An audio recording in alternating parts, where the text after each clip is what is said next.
This morning in our Old Testament passage, we have the story of Joseph. And it's actually a very long story that begins way back in chapter 37. And if you remember, we are reading today from chapter 45. The stage was set way back there in chapter 37 when Joseph's own brothers sold him into slavery in Egypt of all places. And the story itself doesn't conclude until chapter 50 when Joseph dies an old man after a rich and adventurous life.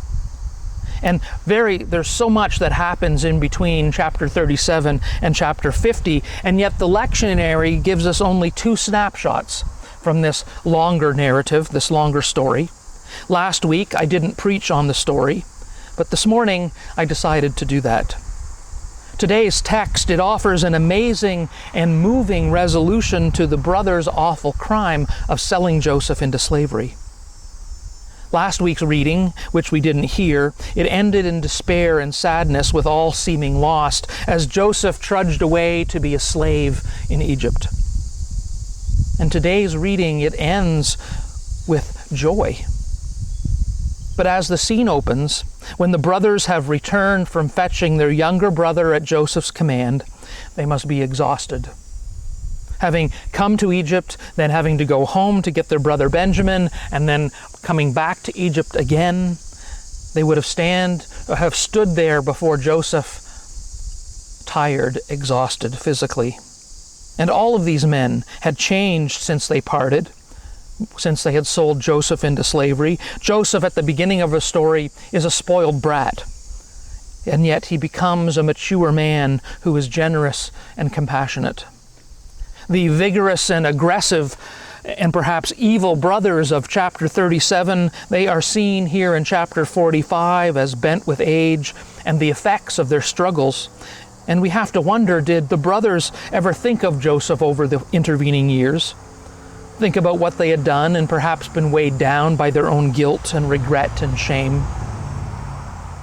And this mature man, Joseph, he eventually offers forgiveness that is astounding in its free-flowing abundance.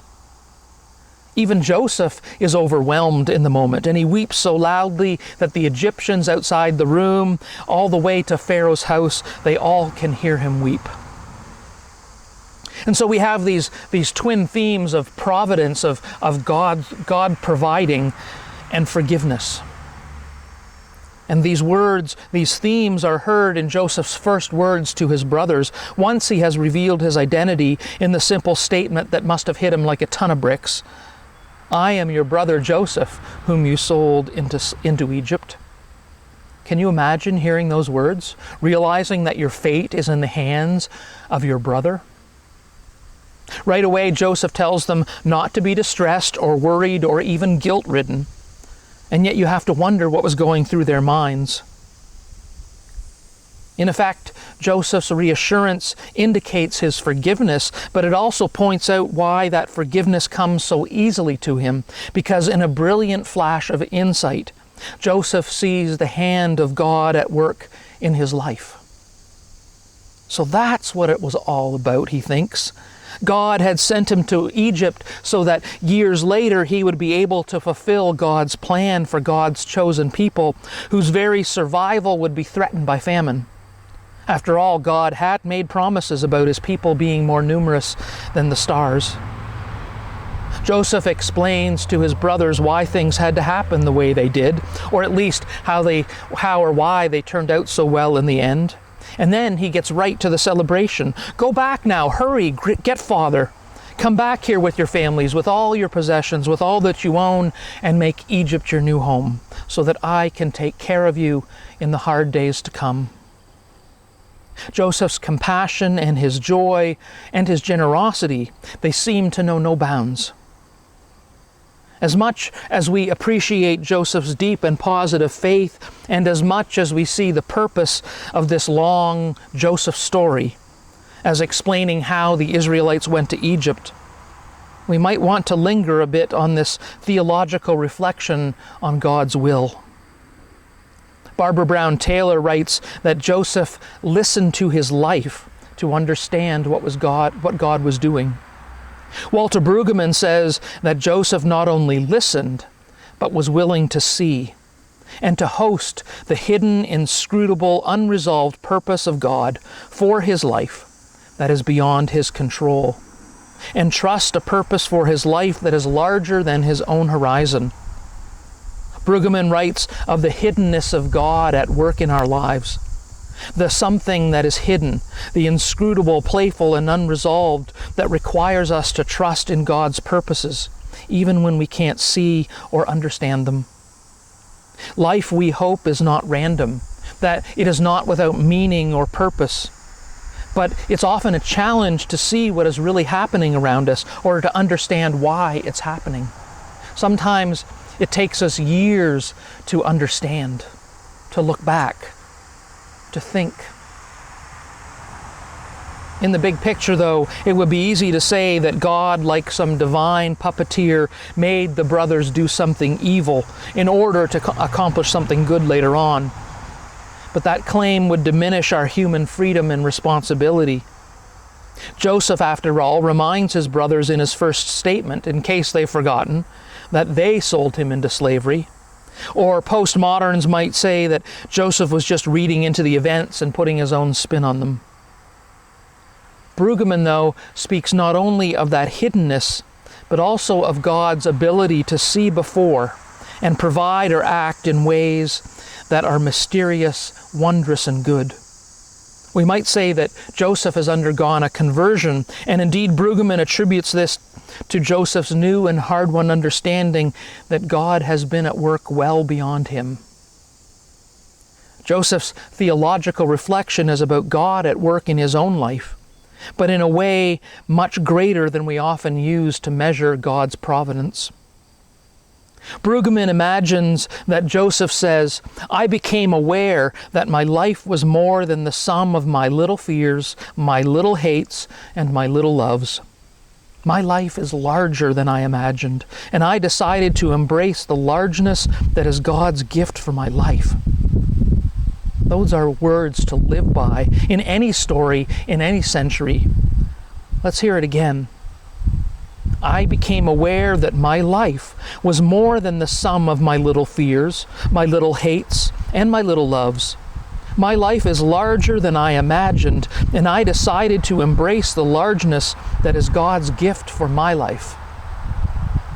What would our lives be like if we embraced this attitude and insight a little more often that God's gift is larger than my life? What would our communities and our world look like if more Christians embraced this attitude and this insight? I know it sounds trite, but when life hands you lemons, make lemonade. This is a big moment, such a big moment that Joseph cries out and weeps loudly. He seems to feel no anger at his brothers, but only joy at being able to provide for them and the father they share and the younger brother he loves. He also feels gratitude and awe for God's hands at work in his life. Joseph's virtual collapse in the presence of his brothers reveals his awareness of God's role in his life as much as it reveals his own humanity.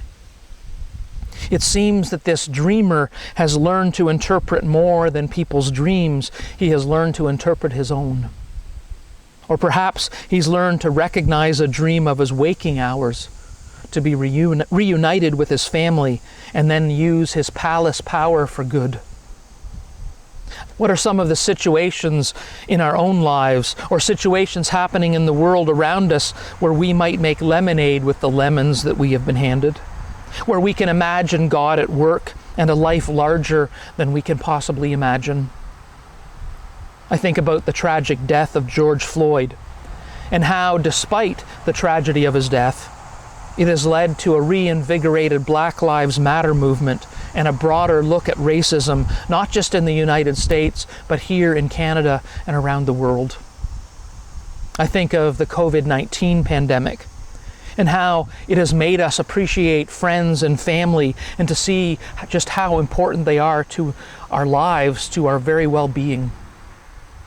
How it has awakened in many of us a renewed sense of community and protecting the most vulnerable.